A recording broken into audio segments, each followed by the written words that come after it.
Hey guys, it's Geek and I'm back again on Pokemon Showdown, where I have a live replay for you guys.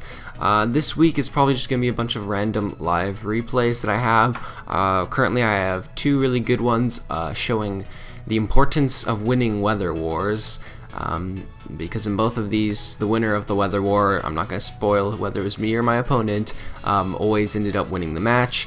So in these videos I'm going to be showing you how to win them, and it is with my rain team, which again I'm not too comfortable with, but that's why I didn't win all my I don't always win my matches with this. But the international challenge just ended and I did very well, so if you're wondering if I'm going to be doing another international challenge review for that, I definitely am as soon as I get back from nationals, because I'm super busy, so I don't really have time to do that, and that normally takes a bit longer. So, and by the time I get back from nationals, they should have the rankings of who got first and whatnot, and the just the rankings. So I want to have those before I make it. So that'll be soon. And another update on the channel that I want to know if you guys would like this idea is I'm planning on vlogging my experience at nationals. I thought it'd be pretty cool. I wonder if you guys want to see that. So if you do want to see that, tell me in the comments below. If you see someone say yeah, that's awesome, go ahead and like their comment, and then if a lot of you guys like it, then I'll definitely do it. Otherwise, I'm still thinking that I'll probably do it regardless, but I definitely want to know if you guys like that or not, because the idea came to my mind and I was like, I want to do it. And the last thing I had to say was, yeah, I'm just gonna have replays this week every other day, maybe once every 3 days, and let's just go ahead and get right into this replay where I'm on the far side, my opponent's on the near side. He's got an obvious Sun team, so right away I knew it was going to be a Weather War. Now, he leads with his Charizard and Fernape, obviously very scary for me, because yes, I get the bigger fake out pressure here, which is nice, but by the end of this turn, it's going to be his weather. So I decide, I can Rain Dance and try to catch him in a Solar Beam, or just do something like that, but he does a smart switch into his Scrafty and doesn't Mega Evolve his Charizard yet. So this guy knows what he's doing, and instantly I know, alright, this is going to be a pretty tough Weather War to win. So I did go for the Rain Dance. Maybe it would have been a better idea to have switched out, but I didn't actually do that. So I go into my Terrakion here, because Terrakion and Metagross is what I had in the back, and I decide this is the best way to switch them, because if anything, he's going to Solar Beam Metagross, or maybe go for a Heat Wave, which would have been the worst, but honestly, Metagross didn't look too good in this matchup anyways, because it was a Sun team. But he ends up going for the Tailwind, which, this is pretty scary, because his team likes the Sun for power, but for speed, they need something like Tailwind, because they don't have Swift Swim. Now, I send my Politoed right back in, gotta get the weather against him, don't want him having the Sun, and thank goodness I get this free KO on his Scrafty. I don't really know why he let it just go down like that. Terrakion was faster, and Heat Wave even in the Sun wouldn't have done much, but alright, whatever.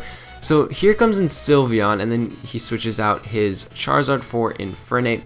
Makes sense, he's going to want to reset the Sun soon, but I read right through that and I do the same with my Politoed and go right into Metagross. Now the Sylveon's pretty scary because it does have the Tailwind up, so my Terrakion is going to be slower, but I do know that my Metagross can one-shot this Sylveon if I get the chance, but he's going to want to preserve it because Sylveon is a powerhouse.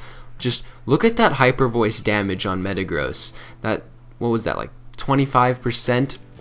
Sorry, I had already taken some other damage, but 25%, and that's resisted. That's kind of impressive. Of course, I wasn't Mega Evolved yet, but still, Metagross, even before Mega Evolved, is still very bulky. So I decided to Mega Evolve here, and I know his Infernape can either fake out or overheat my Metagross, so I decided, I'm going to protect and get my Ludicolo in here, have fake out pressure and whatnot. He does go for the close combat. There is rain, so there's no point of going for the overheat. And then he Hyper Voices, which, thank goodness my Ludicolo is bulky and Assault Vest, because it can live about 3 of those. So my opponent's team finally loses their Tailwind, which is great, because the Sylveon isn't a threat to me anymore, because my Metagross can outspeed and one-shot it. I do fake out this Infernape, because I don't want him doing anything like an overheat or onto my Metagross, or a close combat, or a Flare Blitz, or whatever he has. And then he sends in Charizard. Now, I could have gone for the prediction and gone for the Zen Headbutt, but I really didn't think it was worth it. Maybe it was because his Sylveon really couldn't do anything, but still, Iron Head does a lot, and it's now in Zen Headbutt KO range, which previously Zen Headbutt probably wouldn't have one-shot anyways, so this is definitely a good position. Although, thinking about it, maybe Zen Headbutt could have KO'd looking at that Iron Head damage, but I still didn't want to risk his Sylveon staying in and me going for Zen Headbutt. Now, he really didn't have a reason because he was probably locked into Hyper Voice, assuming he was Specs, which I think he was, judging by the previous damage.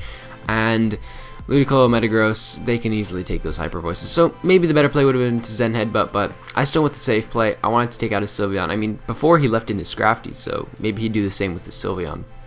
Now, a good thing is I do have my Politoed still in the back, so I send it right back out. This is kind of forcing his Charizard and Infernape kind of to be useless because their Fire types attacks are going way down and my Water type attacks are going to destroy them. So he overheats. Now, luckily I protect, but it doesn't really matter. The rain is up. I'm not too scared about that.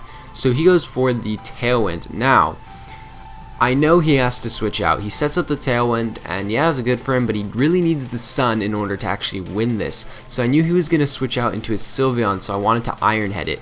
Now, the fact that he went for Overheat the previous turn is a bit scary, because now he's going to go for probably another one on Metagross. He has the Tailwind up, he's going to outspeed. But I actually calced this after the battle, and a Infernape, Overheat, even if they're max special attack modest, which I doubt it was because this one showed close combat, meaning it's probably mixed where it has lots of attack and maybe just a tiny bit of special attack, but a max special attack Infernape Overheat in the rain against my Metagross spread does about 65% at most. So he'd have to get a high roll in order to KO me, and I highly doubt he was modest max special attack. So he does send in his Sylveon, and I predict right through that because honestly, his Charizard was not a threat to me. I didn't have a reason to Zen Headbutt it, so I Scald, KO his Infernape, of course, why not, and then Iron Head takes out his Sylveon. Now, I'm assuming my opponent thought the Overheat would take out my Metagross. In the chat, he was a bit mad because he's like, oh, that mismattered, but I did end up calcing it for him in the end, and it didn't matter, especially because he was a mixed. And now, of course, he can send in his Charizard again, but I can switch out my Politoed into my Terrakion, sacking it off or something, or, you know, just sack off both my Pokemon, stall out his Tailwind, Terrakion outspeeds, and Rock Slides. I had so many options, and I could reset the rain, whatever I want to do, take out his last Pokemon. So we did end up winning that quite nicely, and yeah, that's the importance of Weather Wars, and I did it very well there. My opponent actually was quite good, but in the end, I kind of had the upper advantage. But I did kind of have a better matchup, right? My Politoed Ludicolo versus his Charizard Infernape.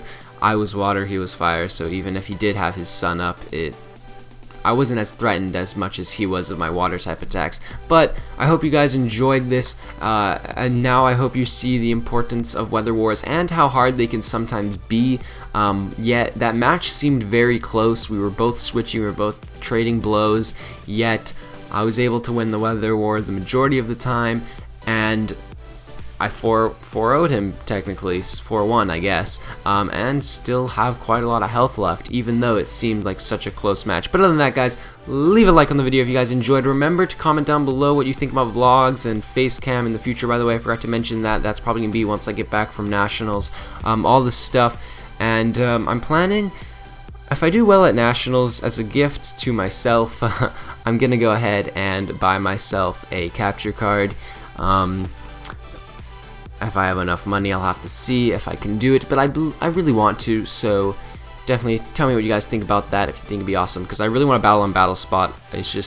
It's a whole different thing when you're battling on Battle Spot, mindset-wise, and just, I play so much better on there, and it's so much nicer, too, to watch, I assume. But other than that, guys, leave a like on the video if you guys enjoyed. I said this a million times, but subscribe, because I'll continue to post daily, except for this week, because I'm at Nationals, but goodbye.